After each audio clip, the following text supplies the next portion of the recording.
Since 2007, one man has dared to expose the sinister power players on all sides of the phony political spectrum. Armed with over 30 years of research knowledge of the paranormal, government conspiracies, geopolitics, secret and ancient societies, the esoteric arts, and much more. One man's quest for knowledge has become a mission for the enlightenment of all people. Broadcasting from the conspiracy ground zero of Dallas, Texas, this is The Global Reality with your host, Josh Reeves.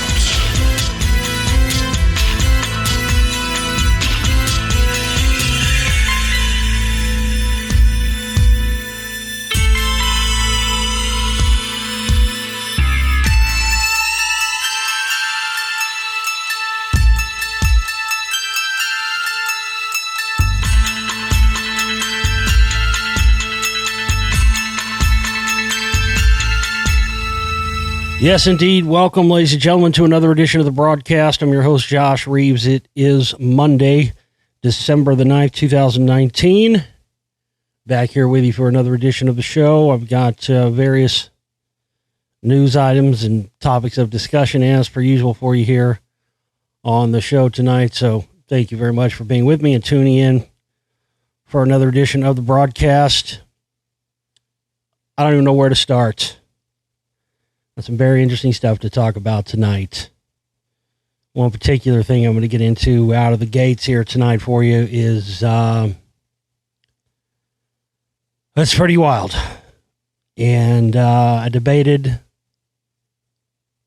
on whether or not I was even going to talk about this at all on the show or even talk about it ever. Because, well, it's frankly that wild, but, you know, such is life, and such as I always talk about with things that I find and encounter. I mean, you guys have seen how many cases of this there's been. I always find stuff, like I've always told you, I always find stuff, but I'm not even looking for it anymore. But I'll get into that here in just a bit. I hope you guys are well. Hope everybody's good out there. Quick little update. We came up about $400 short last month on our operating cost goal. So we're running at pretty much zero here now after that, after covering the operating costs the first of the month. So we have our weekly goals, and you can go and check the campaign page. I always put it in the information section of the video, the read more part, and in the comment section of the video as well. So you can go there, and that's where you can contribute and all that. You can also find the campaign pages at my Facebook pages, the Global Reality Radio Network Facebook page, as well as the Josh Reeves Filmmaker Radio Host Explorer page there on Facebook. As most of you know, my website is basically worthless. The guy that was doing my webmaster stuff a few years ago just basically quit doing it without a word.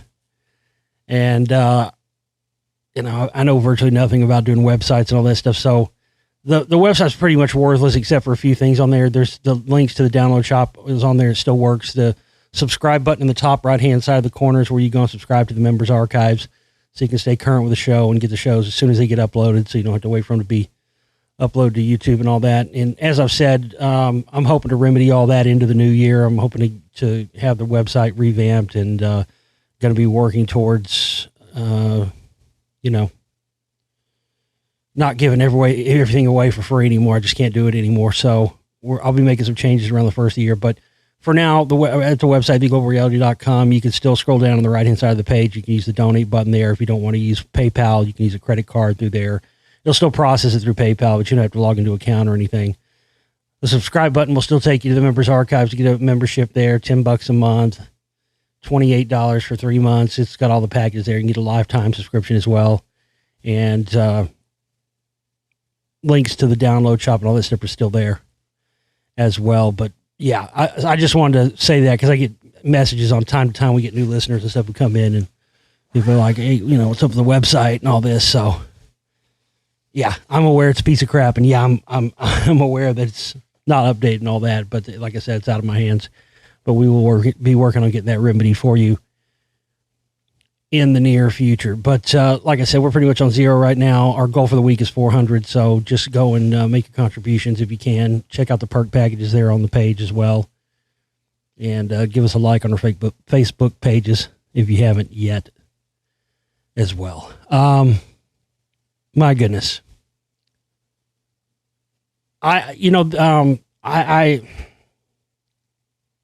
struggling to even talk about this now. I wasn't going to mention this. I wasn't going to bring it up, but there's been some other occurrences that have made me unable to be quiet about this anymore. This happened about 2 or 3 weeks ago. I think it was somewhere around the middle of November, the middle of the month.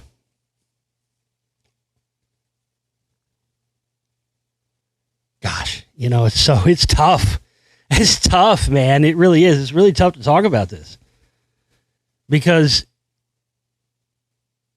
I saw something, and I swear I wasn't going to mention this or talk about it, but someone else got in contact with me. I told nobody about this. And someone got in contact with me that had a similar experience to mine. And after I heard their story, that's when I realized it's like, well, I can't keep my mouth shut about this anymore. But you know how, I don't know how many of you out there, I'm sure probably a lot of you had some kind of experience. I kind of equate this to like, a UFO sighting or, a Bigfoot sighting or seeing a ghost, or it really more on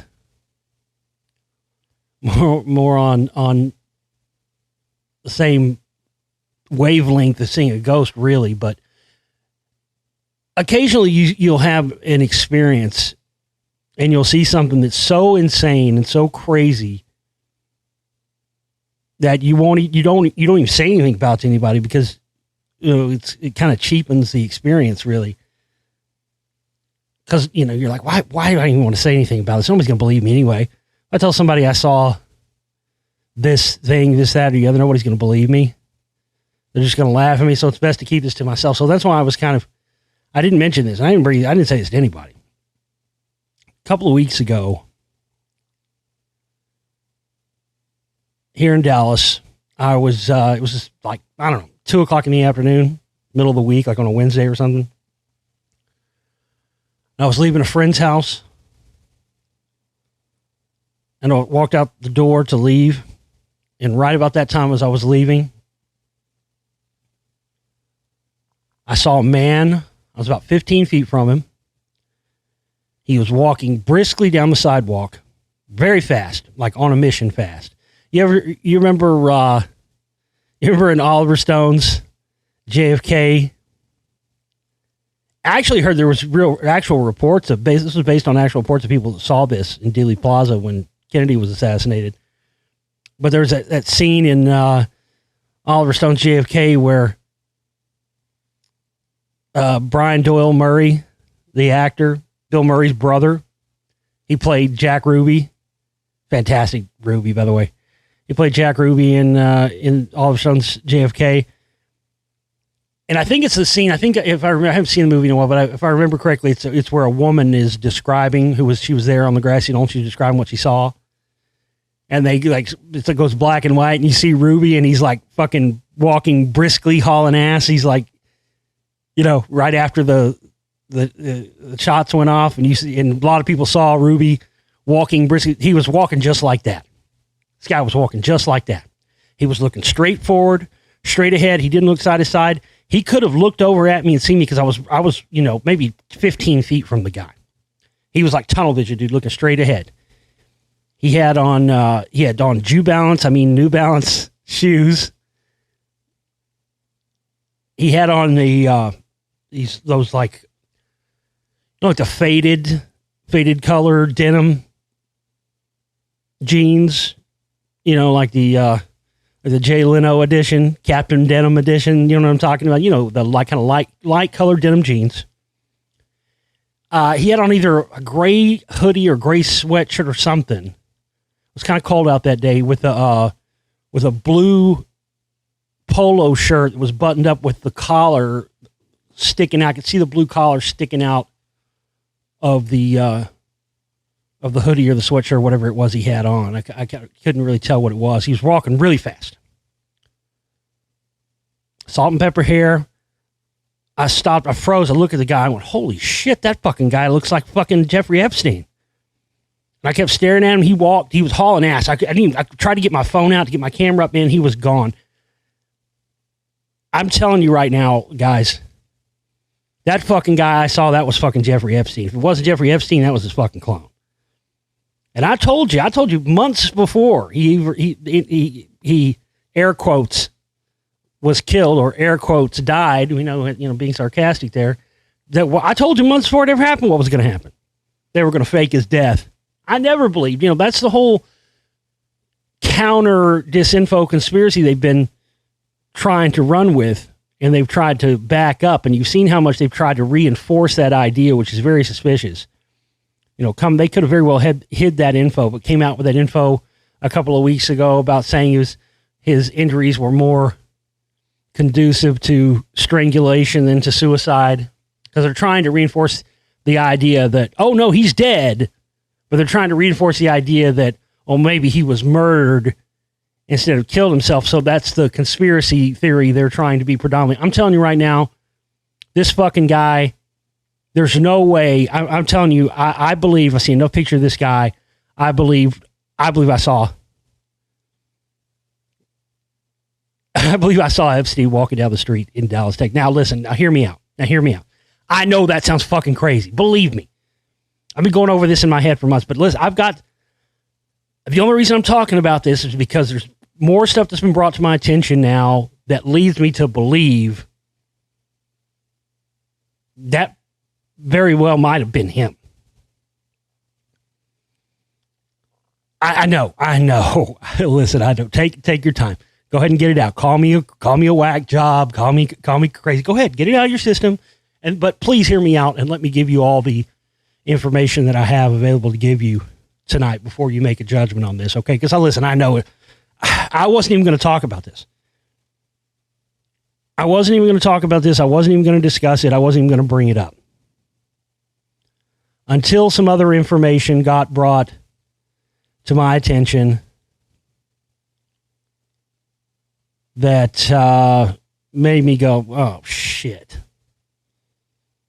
Well, I guess I'm going to have to talk about this now. I got a message from someone that someone I know is not a kook, and it's not somebody that would just make this kind of shit up, and not even somebody that even knew about my story or anything. And the only reason I'm coming forward and talking about this now is because this person,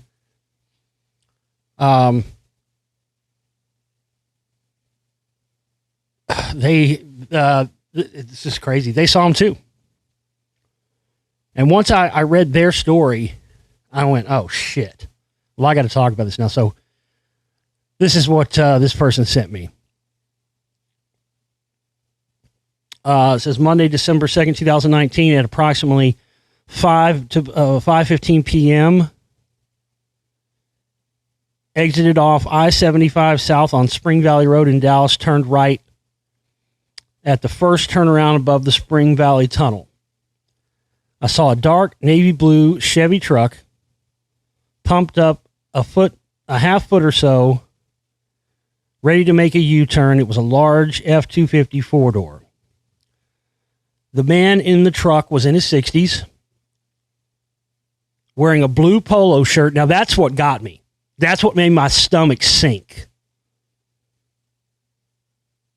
My stomach just sank. With pepper gray hair, high cheekbones, chiseled face, square jaw, and a large nose with high, narrow-set eyes and dark eyebrows. I recognized him immediately as Jeffrey Epstein. He made the U-turn and was in the lane behind me. I looked back about 5 times. He saw me look at him. He immediately made a fast right turn onto Sherman Way, then revved the engine and disappeared. I'd already missed the turn. It was 5 p.m. traffic. Yeah, I was fucking good luck trying to do anything that time of day, that area. So it was very hard to make the moves to get behind him or track him down. I know what I saw. I know Epstein is alive. And, listen, that's, when I read this, I immediately went, oh, shit. Now, here's okay, again, please hear me out. Hear all the information that I have to present to you here. Like I said, when I saw the guy, I was like, I was stunned. I was shocked. It was literally like I saw a ghost. I was just standing, and he was hauling ass. He was walking fast. So, the first question that you probably have would be, because this was really my first question, what in the hell, if he's alive, what in the hell would he be doing hiding in Dallas? Well, I can tell you this, that cities like Dallas it's really one of the favorite cities that they use with stuff like the Witness Protection Program, especially when you're talking about subjects who come from the East Coast. They usually move them to places like the South, places where, I can tell you right now, there ain't nobody in Dallas. I would probably say, this is just a guess, I would probably say 98 to 99% of the population, even if they do believe in a conspiracy surrounding the death of Epstein, I would say that 98, 99% of people believe he's dead, don't believe he's alive, but believe that he was murdered instead of committing suicide. But I've had experiences here before. I mean, I've encountered people here in Dallas before. There was a couple that used to come into the sandwich shop I used to work at, and I used to call them. I mean, that's what I called them, not to their face, but I called them that, to my boss and other people I worked with. I called them Mr. and Mrs. Witness Protection. The guy was they were Italian. Their family ran an Italian restaurant in a little small town. I'd always give them great service and always took their food out to the table. The guy tipped me 20 to 40, 50, sometimes $100. I'm just an assistant manager at a fucking sandwich shop. This guy's tipping like it's Vegas. Always. The guy, like he's fucking, like he's De Niro in fucking, in Goodfellas or something. You remember that? He gave the bartender $100 just for keeping the ice cubes cold. It was like that. This guy would fucking slide me cat every time. Every time. And he would always he was like, you'd always say, man, you treat us so well. And I was like, okay. He would I could just tell. They were Witness Protection all the way. You could just fucking tell. But that's what they do. They like to stick people like that because nobody, listen, nobody's looking for Epstein in Dallas. I'll tell you right now, everybody thinks he's dead. Even if somebody did see this guy, most people are going to think, oh, that's just, I'm seeing things, or, oh, that's just somebody that looks like him. What I'm telling you right now, I was 15 feet from the guy. He was hauling ass. Now, here's the thing. Again, why would he be in Dallas? Well, here's what I didn't know. Check this out. This is crazy. Did you know that Ghislaine Maxwell's sister, Christine Maxwell, I didn't know this, actually lives here in Dallas? Yeah, I didn't know that. She's the program manager of learning technologies at the University of Texas here in Dallas. And what's even crazier is that she's married to, this is crazy. She's married to another guy who's a professor of physics at the University of Texas here in Dallas. A guy by the name, you can verify and look all this up. A guy by the name of Roger Molina. Guess who Roger Molina's father was? Frank Molina. And as soon as I heard that name, I went, wait a minute. I know that name.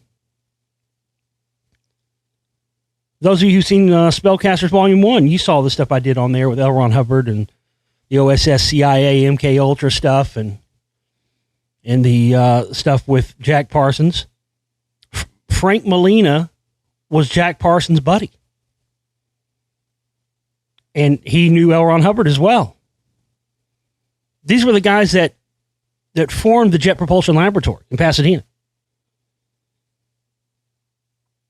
But so the FBI had labeled Frank Molina as a socialist during all the McCarthy stuff, which I also talked about in the Spellcasters, and so he fled to France after that. I haven't had a chance to watch it yet, but I know a few months ago I was getting a lot of emails. I found season 2. I wasn't able to find season 1, so I haven't watched it yet. I don't know if it's still on. I know they did 2 seasons. I don't know if they're doing a third or if they have. I don't really know. I haven't had a chance to watch it. Once I do have a chance to watch it, I'll give you my full report. But yeah, there's a show on CBS called Strange Angel that's all about Jack Parsons. And there's a character in the show whose name is Richard Onstead. That's the character's name, Richard Onstead. That's based on Frank Molina. So that's Christine Maxwell, Ghislaine Maxwell's sister. That's Christine Maxwell's father-in-law.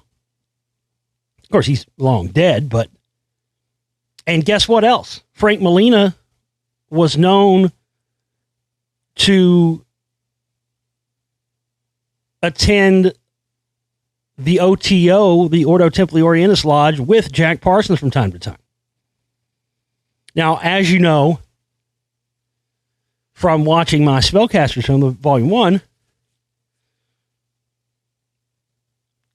Parsons, L. Ron, I mean, this stuff was deep in OSS, precursor to CIA stuff, and you know, right there, the precursor where you had the stuff that came. I could talk about the film, the stuff that, you know, the black magic stuff the Nazis were doing, which eventually got brought over during Paperclip and became MK Ultra and all that. But the point is, this family and these people are not strangers.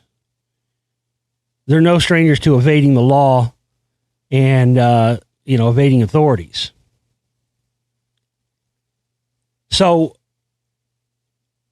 I found this interesting article. It was from, let me find it again. It was from D Magazine. It's like a Dallas type magazine. Oh, where'd it go?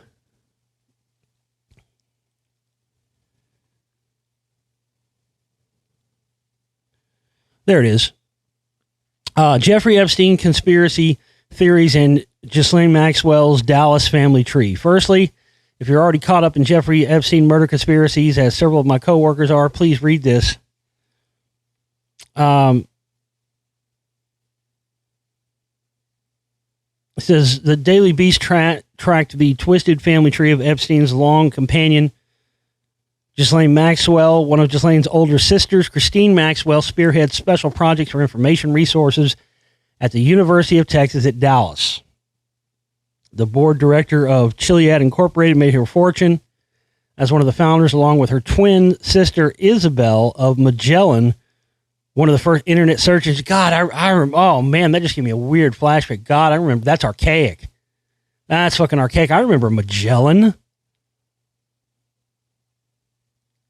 That was, boy, that's back to like the Netscape and fucking, what was that other one? Prodigy, you remember that? Oh, that's even more archaic. That's like pre-internet. Yeah, I remember that. Well, I had no idea she was involved with that. One of the internet's first search engines. She's also the author of the international bestseller, The Pergamon Dictionary of Perfect Spelling. Apparently, it is very helpful for people with dyslexia. Thirdly, as to why Christine may be relevant to this whole affair, the New York Post reported that she was spotted picking up bags near the Massachusetts home of Scott Borgenson, a tech CEO who's been romantically linked to Ghislaine, leading to speculation that she might be aiding her sister. Now, that's the key thing. That's the key thing. She was seen picking up bags. Why would she go all the way from Dallas to Massachusetts to pick up bags if she wasn't picking up bags to help her sister Ghislaine hide out in Dallas? And then it goes on to talk about the stuff I already told you with Frank Molina and all that. So that's when my fucking hair started standing up on my arm, like just like it is now. I started getting goosebumps. Because at first it went from, okay, why the fuck would this guy be in Dallas, to wait a minute, her sister's here, and not only does her sister and her husband live and work here, they were spotted. She was spotted picking up bags in Massachusetts, again, leading to the speculation she might be aiding her sister, which, of course, that's what's going on. Folks, I believe that not only is Ghislaine Maxwell here hiding out in Dallas, I believe Epstein is here with her, and I believe I saw him, and I believe this person that sent me that information saw him as well. Now, here's the interesting thing. I started doing some digging. And, I hate to have to blow up her spot, but fuck it, I'm gonna blow up her spot. I'll give you the fucking addresses. I started doing some digging. Christine Yvonne Molina Maxwell is her name. I found, here's the interesting thing. She has 2 addresses. Now, you guys know as well as I do, any person that has 2 addresses, not very far, within a few miles of each other in the same city. First off, generally those people are balling out of control. They got more money than sense usually. And what are the reasons people generally have those different addresses? Usually it's because, number one, they're using one as a safe house, a trap house, drug house type situation, or like a fuck pad, somewhere where they go and take their mistresses or something like that. In this case, so I found one address, 5201 Amesbury Drive, apartment 200, Dallas, Texas, 75206. I checked that one out, and it's kind of like a gated community type thing. I believe this is where her and her husband, Roger Molina, are currently living. Then I found another address, 3627 Cole Avenue in Dallas, Texas, and it's kind of a posh, gated, nice apartment complex. Now, here's the interesting thing. This is what sealed it for me. This is what took it to the other level for me.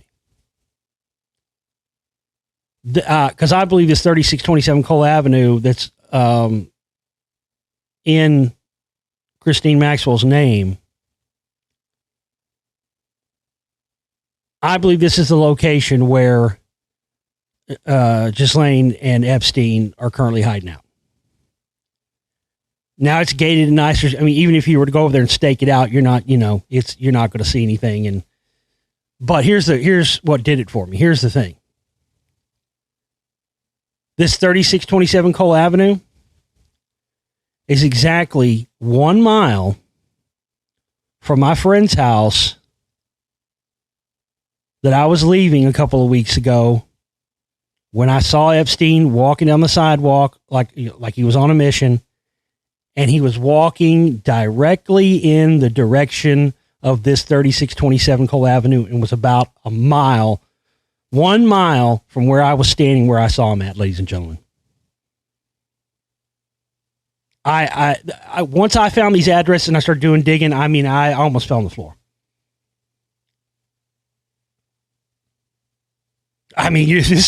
What have I told you? Number one, you get the shit here, you ain't going to get nowhere else. Number two, didn't I just say this like a show or two ago?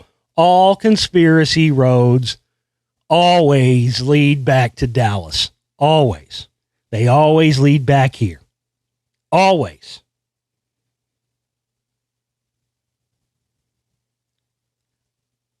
I've maintained, been one of the few people that have maintained from day one, this guy wasn't dead. I mean, look at the evidence. The guy was about to get out on bail. He changed his will and signed his will 2 days before his supposed death and all this stuff. No.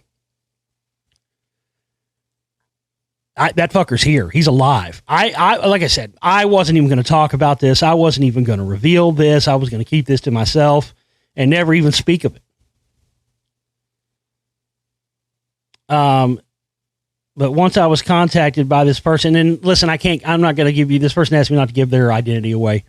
All I can tell you is that it's somebody that I know is not a crackpot, not a bullshitter. So, it's not like a close friend or somebody I hang out with or see all the time or anything like that. But it's somebody I know well enough to know this person. They had no idea. I told not a soul. They had no idea I'd seen this. And I hadn't even talked to this person in many, many, many years. And once I heard this story, I just went, well, I don't have a choice now. I have to talk about this, especially after I started digging, finding the address. The stuff with Christine Maxwell living here in Dallas. I mean, think about, let's just back engineer this for a second. Think about it from this perspective. Think about how many things you'd have to be talking about. If you don't believe this is true, just back engineer for a second. Think about how many things that we're talking about would have to be coincidences for this to all be a coincidence. Number one, there'd have to be a guy who's the exact age, exact height, exact verbatim description as Jeffrey Epstein running around Dallas and be seen by at least, we don't even know how many other people. I'm sure he's probably been spotted by other people, but of course everybody thinks he's dead. So anybody saw him, they're like, oh man, that guy just looks like Jeffrey Epstein, and they'd move on. I'm telling you, the guy, he has such a unique look. There's nobody else that looks like this guy. And nobody looks like this in Dallas. He wasn't dressed like people dress in Dallas. And he had a scowl on his face. He was walking fast, dude, like Ruby leaving the scene of the fucking assassination in Dealey Plaza. He was walking fast. He was looking straight forward. He wasn't looking side to side. He was barreling down the street. He made the corner and was gone before I could even fucking get my phone out and even try. I mean, what was I going to do? Chase him down? What was I going to do? I mean, at that point, I just thought it was maybe a guy that looked like him. But I was frozen, dude. I was like, it was literally like seeing a ghost. Now, I'm a pretty big guy. What was I going to do? So running down the street? I think it was raining that day too, or sprinkling a little bit. It was cold outside. What was I going to do? Run down and chase some guy I thought looked like Jeffrey Epstein, take his picture? Come on. But it was the time of day it was and the location where I was at when I saw him. Nobody's around that time of day. It was the middle of the day. I'm usually not even out that time of day. But no, there was nobody around. Everybody is at work generally that time of day. And I was just shocked to find this apartment in Christine Maxwell's name exactly 1 mile from where I was at. And it's in the direction, exactly the direction that he was walking. And I'm trying to look here. Let me give a little look here. I want to see how many, how far, not very far, but let me look. I'm trying to see how far that location is from where this other person spotted him at in the truck.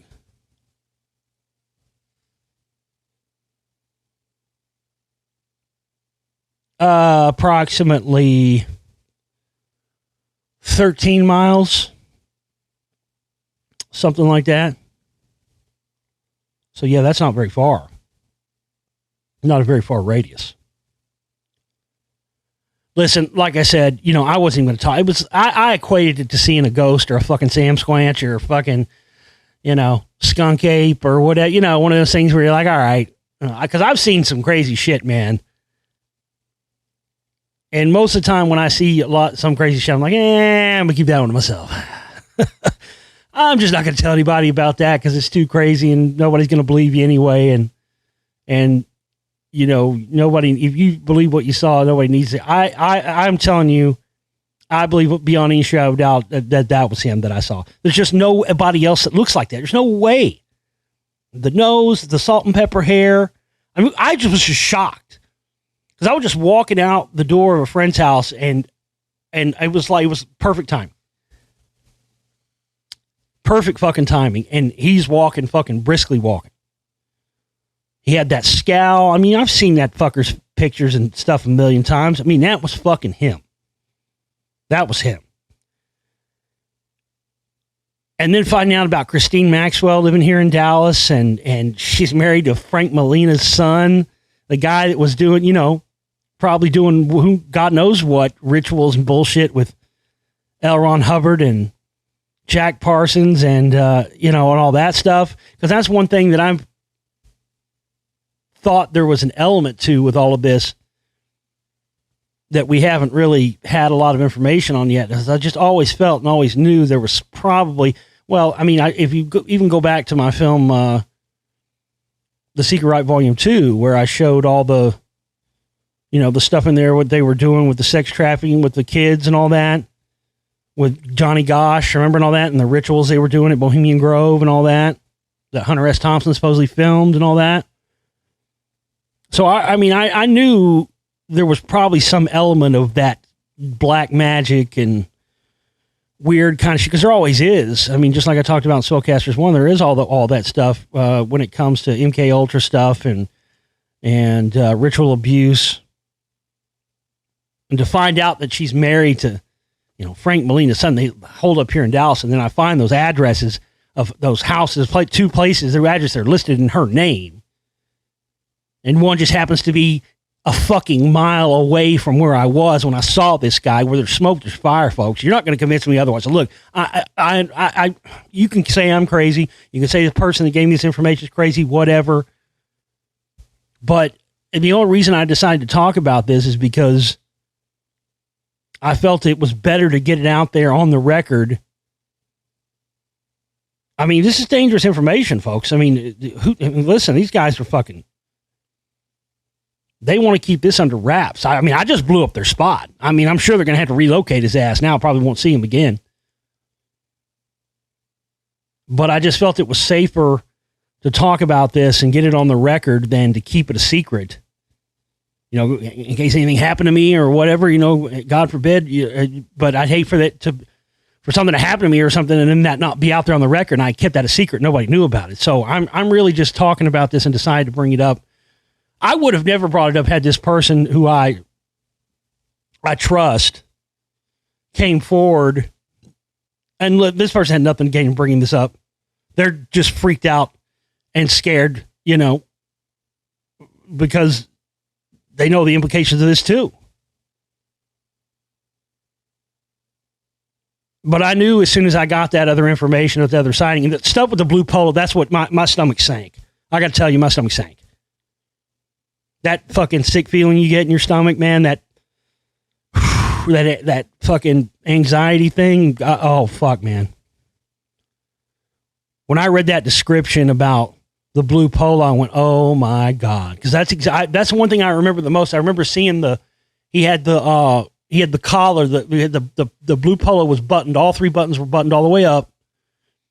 And I don't know I can't remember if it was a sweatshirt or a hoodie or what, but whatever it was he had on, I remember seeing, I could see it in my head. I remember seeing that blue collar sticking out of that gray and that salt and pepper hair and that scowl and just tunnel vision looking forward. Usually when somebody's walking down the street and you're 10, 15 feet from them on the sidewalk and you're right there getting close to, you'll do that too if you're walking. You won't try to look at somebody. You just kind of glance over, you glance in your periphery or whatever, you look over. This guy, it was like he was looking straight forward. It was like if anybody was there, he wasn't going to look at anybody. He didn't want to look anybody in the eye. And I was frozen. I was like, what the? I was like, what the fuck? And I started scrambling for my phone. He was gone around the corner. And I just went, oh, that was fucking weird. And the more I started thinking about it later, I was like, man, am I losing my mind? Am I going crazy?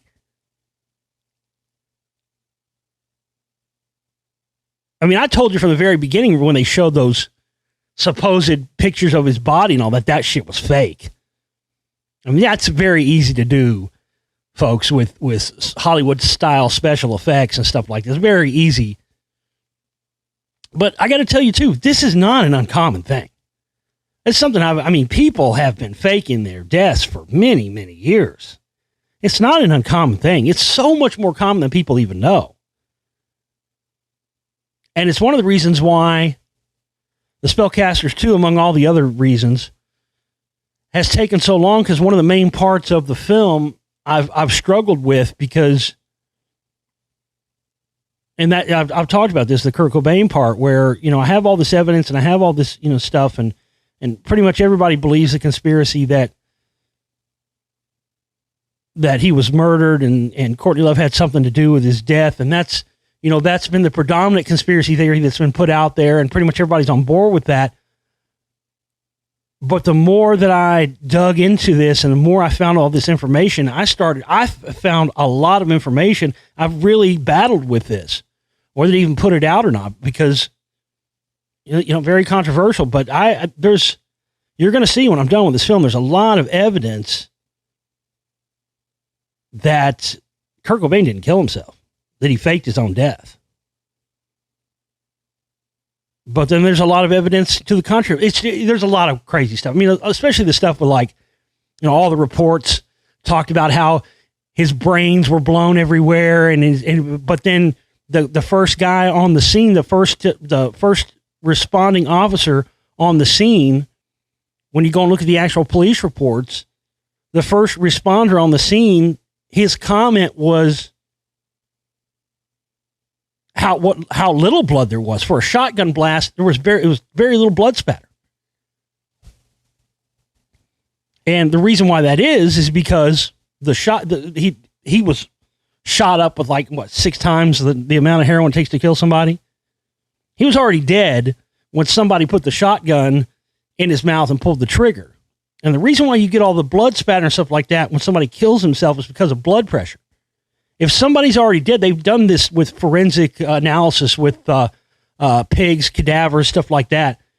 If something's already dead and there's no blood pressure and you shoot it at close range, there's very little blood spatter, because the blood pressure from the pumping of the heart is what causes the mass amounts of spatter and all that stuff that people associate with shotgun wounds. If somebody's already dead and you shoot them like that, there's not nearly the amount of blood spatter. So, I mean, that's just one of many things. I mean, one of the many things that I've uncovered that's going to be in Spellcasters 2 and 3. But my point is that I've already seen time and time again, I've seen many cases of this where,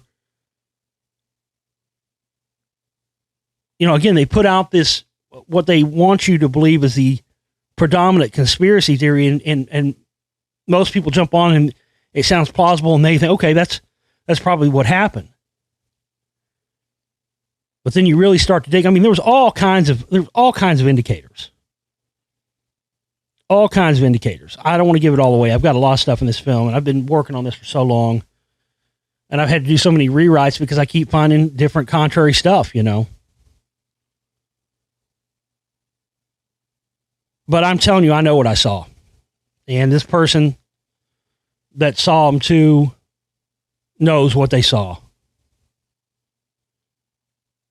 And that fucker's alive. And he's here. And like I said, going back to what I was saying earlier, if you think about all the things, I didn't really finish that point, but to finish that point, think about all the things that would have to be a coincidence. You know, I don't believe in coincidences, and I know you guys out there don't either.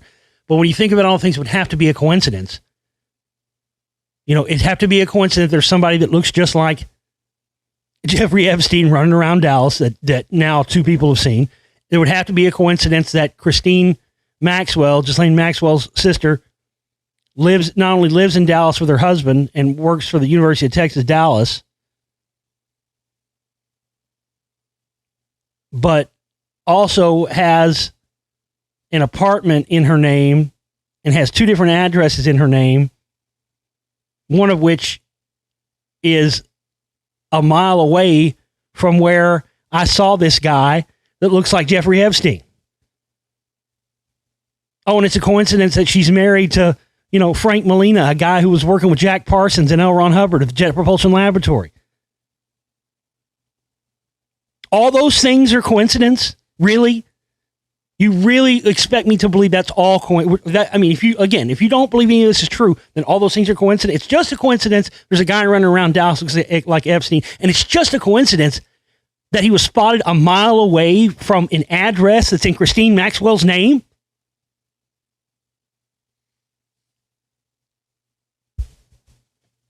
I don't care if you believe me. I don't care if you believe the other person that saw him too. It doesn't matter. But I couldn't keep my mouth shut. I was going to keep my mouth. I was never going to say anything about this. I was just going to fucking chalk it up to just one of those crazy things, like seeing a fucking UFO or seeing, or having an alien experience or being levitated 30 feet off the ground during a mushroom trip and being levitated up off the ground going into the mothership and then going, whoa, whoa, whoa, whoa. And as soon as I said, whoa, whoa, whoa, I was lightly let back on the ground. Yeah, that happened. That happened to me about 20 years ago. Don't talk about that one much.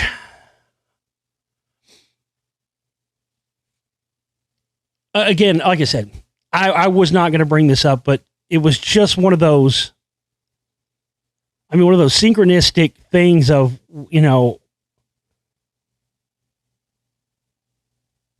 I can't even describe it. It was like a meant to be thing. I've told you many times, man. This is what I was put here to do. And ever since I started doing this, it's just been one synchronicity after another that's led to all of these crazy findings and discoveries and stuff that I've made all these years. Just one after another, like a meant to be thing. We're right place at the right time, to the point where, it's not just, chance or accident anymore. It's fate. It was meant to be.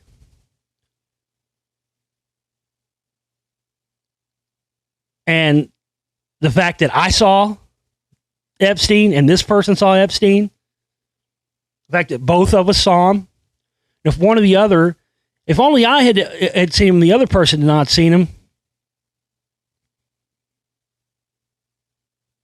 Like I said, never would have heard anything. But I can tell you right now, this person would not have reached out to me with this. It's just, as soon as I read it, I was like, this is, this is one of those things that was, this was meant to be. The universe put you where you're supposed to be at the right time to witness and experience what you're supposed to experience. It's hard to comprehend and understand why at the time, but you gain that insight over the years. Eventually that's happened to me so many times with this stuff. Like the stuff I've told you about, that's happened to me with the Rockwall stuff. Have my grandpa tell me stories when I was 5 years old, out on the lake at Lake Ray Hubbard, and telling me stories about them leaving the diggers behind, how they're under the lake to this day. And then, and having missing time experiences out there in that area in Rockwall, and seeing UFOs, and having friends I grew up with have experiences out there. And then, years later, just air quotes, mistakenly coming across the Rockwall stuff and being the first person to make a film on the subject, and then finding out that those diggers that my grandpa told me about were because they cracked these rock dome ceilings when they were digging out the lake, and they went to these underground caverns, and they said, "Oh, no, fuck that. We're leaving that shit out down there. We're not even going to try to retrieve it." And then they the lake filled up with water, and they left them down there. All of these things. Like I told you, this is what I was put here to do. I was put on this earth to expose this stuff and all the experiences I've had and things I've found that have all been seemingly by accident. I mean, how many things have I found or I wasn't even trying to look for them? I mean, case after case after case of this. And this is definitely another one of them. What it means, long-term implications or whatever, I don't know. But I'm telling you right now, I've said from the very beginning, I said even before he was supposedly dead, they were going to fake his death. And of course, that's what they're doing. They're trying to push the contrary conspiracy. They're trying to get everybody to believe, no matter what, they want you to believe he's dead. No matter what. That's the main thing. That's the main thing you see them trying to reinforce. And because people, more than probably any other case, short of like 9/11, people were just like emphatically not buying it from day one. That's why they were forced to release other info to reinforce their narrative that,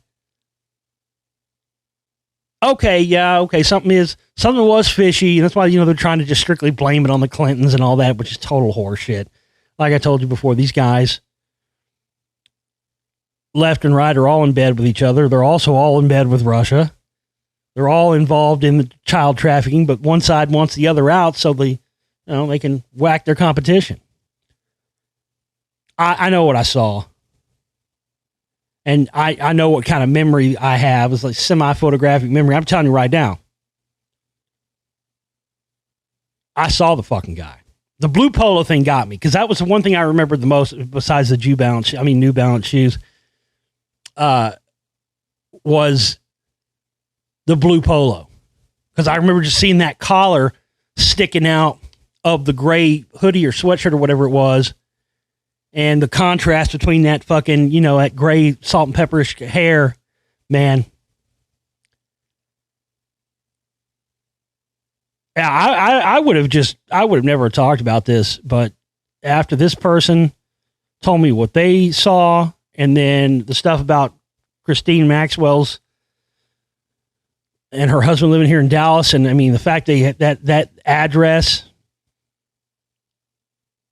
is a mile from where I saw him at. There, you're not going to convince me otherwise now. No fucking way. That guy's alive. They're hiding him out. He's hiding out here in Dallas. It's a perfect spot to do it. There ain't a motherfucker here in Big D looking for Epstein here, because 99% of the population, maybe 99.9% of the population even thinks he's dead. Even if they think there was a conspiracy, they don't think he's alive. They don't think his death was faked. This is a perfect place to put him. They love putting witness protection people, specifically on the East Coast and cities that are in the South.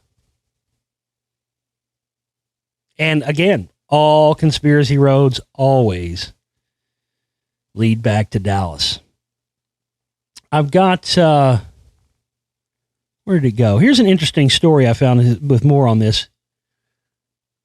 This is back from August of this year.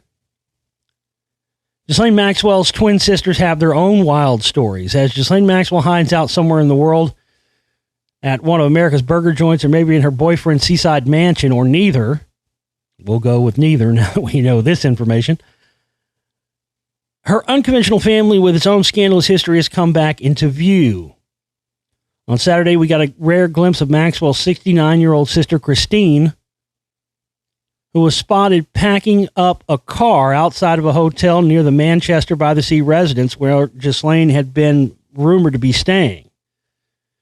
It's the first sighting of one of Maxwell's family members since pedophile billionaire Jeffrey Epstein's arrest and death, and a hint of whom Maxwell might be leaning on as she avoids the authorities. See? I'm telling you. We already know Christine was helping her out, and she lives here in Dallas. I'm telling you, this is the other thing. I mean, when you really look at it, because like I said, I've been trying to stay as objective as possible with all this. And the one thing that I constantly go back to is that, well, think of name a better place. Name, if it's not Dallas and they're not here, I'd like evidence and I'd like info on what anybody thinks is a better alternative or a more likely alternative. There isn't one. Christine's been, just as it said here, spotted, getting those bags. Her and her husband live here. They've got multiple addresses in her name. A mile from where I saw that motherfucker at, you're not going to convince me otherwise. You're just not going to do it. This is crazy. I know it's fucking crazy, guys. Like I said, I wasn't even going to fucking talk about this. I wasn't at all. But as soon as I heard this other story, I went, well, I've got no choice now.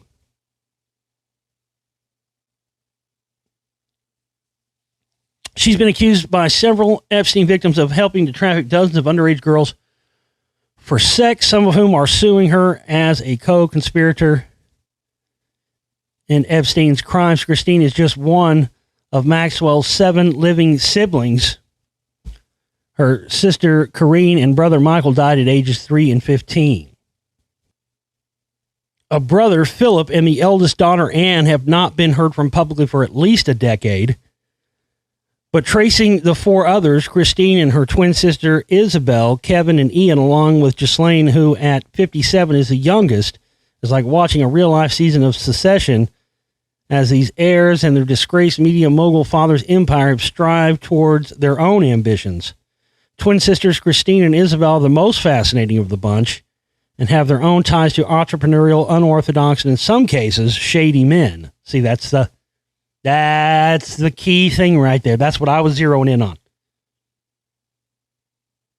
Because, regular, normal people are not going to engage in this kind of,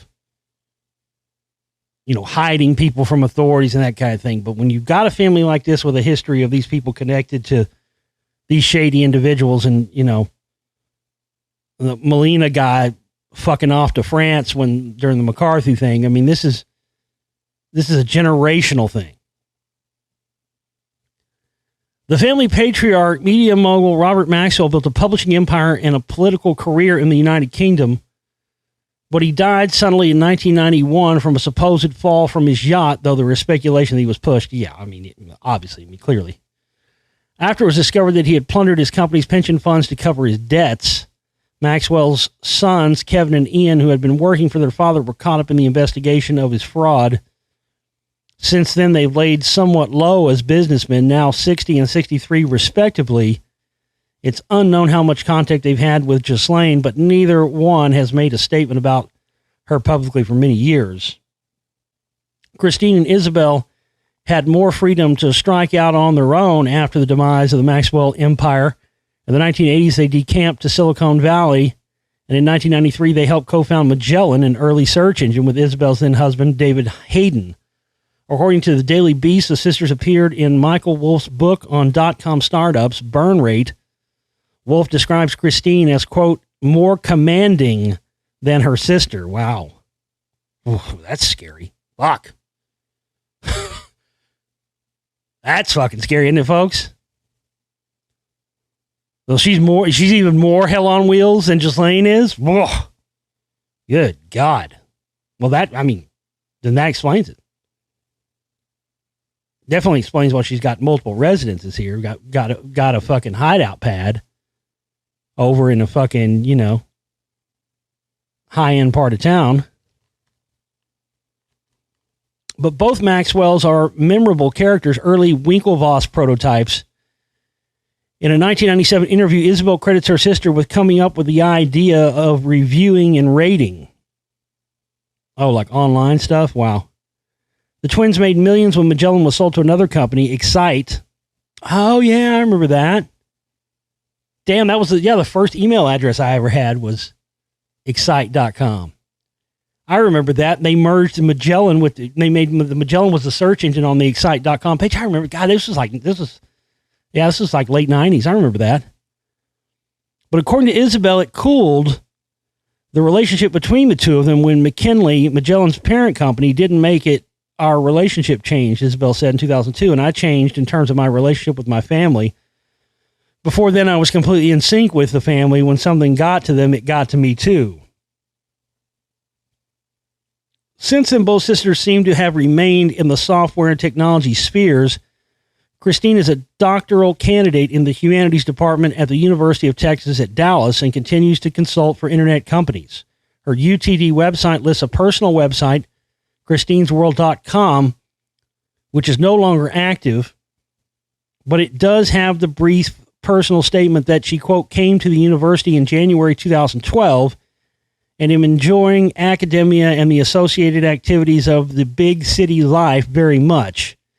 It's much different from the French countryside where I was working on my own internet content projects. After Magellan, Isabel was the president of an Israeli email venture called ComTouch. Oh, these motherfuckers are all Mossad out the walls, aren't they? The whole family. See, wasn't just Epstein, folks. Oh, what a tangled web we weave. ComTouch, an Israeli email venture called ComTouch, and has continued to work in the country. So Isabel continues to work in Israel. Okay, see? It's all starting to make sense. Yeah, I mean, fucking, there's all kinds of Mossad spooks running around Dallas. I've heard that for many years. I've actually seen a few of them a few times in Dealey Plaza, believe it or not, when we used to do 9/11 True Stuff down there in the mid-2000s. She has used the title Technology Pioneer of the World Economic Forum. In a 2000 interview, she displays a Zuckerbergian enthusiasm for the internet. The wonderful thing about email is it's not sexist, she says. It's democratizing. The Maxwell twins' husbands have truly bizarre histories, which has led observers to point out that they share Ghislaine's association with powerful and unconventional men. Christine is married to Roger Molina, an astrophysicist at the University of Texas, whose father, Frank Molina, was also a scientist. Molina, the Daily Beast reveals, hung out in California with the likes of Scientology founder L. Ron Hubbard and rocket engineer Jack Parsons, occultists and transhumanists, a strange echo of Jeffrey Epstein's friends in similar academic and business circles. Yes, we talked about that. That's absolutely true. He was hanging out with, remember he talked about wanting to using his seed to further into the future. He was meeting with transhumanist people. He was hanging out with, high-level scientists, fucking even. I'm not going to do it again. It creeps everybody out every time I start doing the fucking. Every time, I'm not even going to do it again. The Stephen Hawking robot voice. But no, he was hanging out with Stephen Hawking, and I got reports from one of our listeners that was at the same university he was at, that he was a creep with women too. Hawking was. I'm telling you guys, none of this is a coincidence. And Isabel's romantic history might be the strangest. First, she married the son of Carl de Gerasi, a scientist who invented the birth control pill. Jesus Christ. Here we are again. We're right back to eugenics and all this stuff. Her third husband, Al Seckel, was a con man and an optical illusionist who befriended scientists and academics despite not having a degree in those fields himself. Sound familiar? He co-founded a group called the Southern California Skeptics that investigated science's relationship to the paranormal. Seckel and Isabel moved to France at some point in 2010, according to reports, where they lived in a chateau and acquired thousands of Stone Age tools to sell in the U.S. What? So they're into antiquities too? This is just... this is like a mind fuck of everything I've ever talked about. That same year, Seckel hosted a scientific conference on Jeffrey Epstein's private island, where Epstein also allegedly held underage girls for sex. Presumably, the connection was Isabel's little sister, Ghislaine. Seckel died in 2015 from a rumored fall off a cliff near his home. Not unlike Robert Maxwell. Yeah, these motherfuckers, that's hilarious, isn't it? Yeah, these motherfuckers just fall off everything when they die, don't they? Bullshit. God, these sons of bitches this is sick. This is just sick. Not unlike Robert Maxwell, according to an obituary, Sickle died just a few weeks after an article in Tablet magazine exposed his fraudulent past and his mounting debts. But here's the other thing. I've heard stories Robert Maxwell actually faked his death, wasn't murdered. This guy Sickle, if this is true, that he got an article come out where his stuff was getting exposed, it's highly likely his death was fake too, which means this family's no strangers to faking people's deaths. They've done it before. They know how to do it. They know how to get away with it, which just makes the case even stronger that Epstein's alive, and they're right here with Christine Maxwell in Dallas, Texas. Ladies and gentlemen, you heard that shit here first. The Daily Beast reports that it has not been able to find official proof of his death. Well, there you go. Really? They never found official proof of his death, huh? Afterward, Isabel had to declare bankruptcy. Last week, it was rumored that Ghislaine Maxwell might be staying in Mariel, France, near her mother's old estate, where Christine and her husband supposedly spent their time. That is, until it was reported they sold that home in 2015, and until Christine was seen packing up a car near Manchester by the Sea a day later. The mysterious photo of Ghislaine in Los Angeles was leaked to the New York Post, possibly by a lawyer who once represented Kevin Maxwell. That already came out. She said that was totally staged and leaked. That was to throw people off the scent. That whole in and out thing was fake. She admitted that. That's what it admitted to. It's unknown how much contact Ghislaine had with her siblings, but it seems increasingly likely that at least one of them knows where she is. Yeah, I don't think there's much doubt after that. I mean, they've got, there's a family history there of faking deaths, especially right before the shit's about to go down on these people.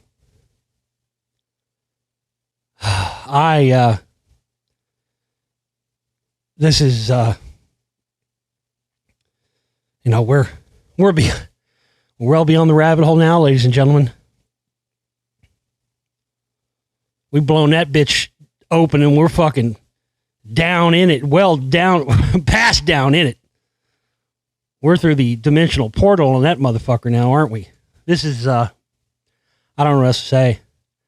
And frankly, I don't have anything else here to cover tonight that's even gonna compare to this. But like I said, all of this stuff, none of this by accident. None of this happens by accident. And this is just par for the course for all my experiences since I've been doing this. It's, one thing after another where I just continue to be in these, strange places at the strange time. I like I said it once, I'll say it again. I wasn't ever going to talk about this. But as this other information became available to me, I had no choice. But they're going to have to. But of course, nobody's going to listen. I mean, that's the other thing. Nobody's going to listen. I'm just a crackpot, crazy conspiracy theorist on the internet, and nobody gives a shit about anything. I mean, I'm the same guy that was. I made that video about Naomi Campbell and all that stuff. That was even before Epstein was even dead yet, or supposedly dead yet.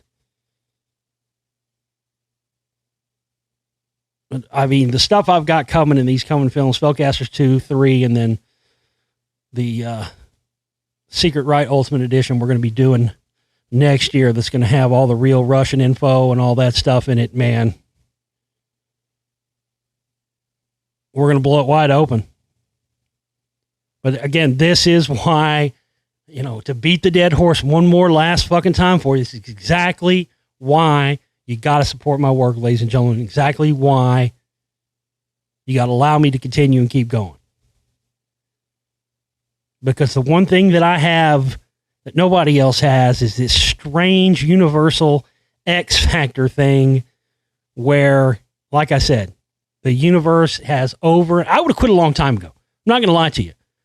I don't need this shit, to be honest with you. I don't need this shit. I don't need the fucking stress and the bullshit that comes with this. I would have quit doing this a long time ago if the universe didn't constantly reinforce to me on the regular that I'm on the right path. And, I thank the person that came forward with this information as well. because I know they're on their own path, and that wasn't a coincidence that they saw what they saw either. So I thank everybody for tuning in.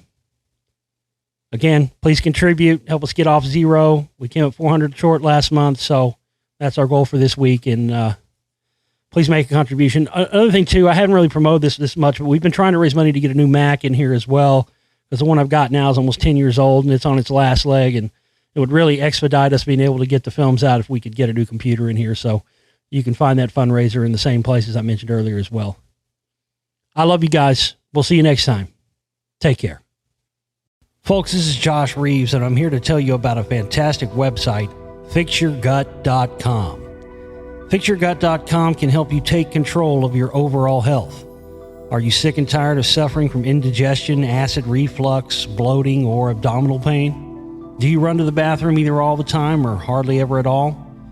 Do you forget things often or have trouble concentrating? Are you depressed or anxious? Do you have IBD or SIBO? Digestive disorders are increasing in frequency because of our toxic-laden, fast-paced world. There are billions of microorganisms that live in your intestinal tract that have more to say about your health than almost anything else. Learn how to make sure your gut has more of the right organisms to improve your health and enhance your life. FixYourGut.com has over 200 free blog articles, and it's one of the most valuable resources on the planet to improve your overall health and well-being. Search either Fix Your Gut or We've Read the Documents on YouTube for the latest health and conspiracy information as well. You can also purchase John Brisson's book, Fix Your Gut, or get personal one-on-one health coaching to help get you back to living your life happy and healthy. Visit FixYourGut.com, the ultimate source for all things digestive health.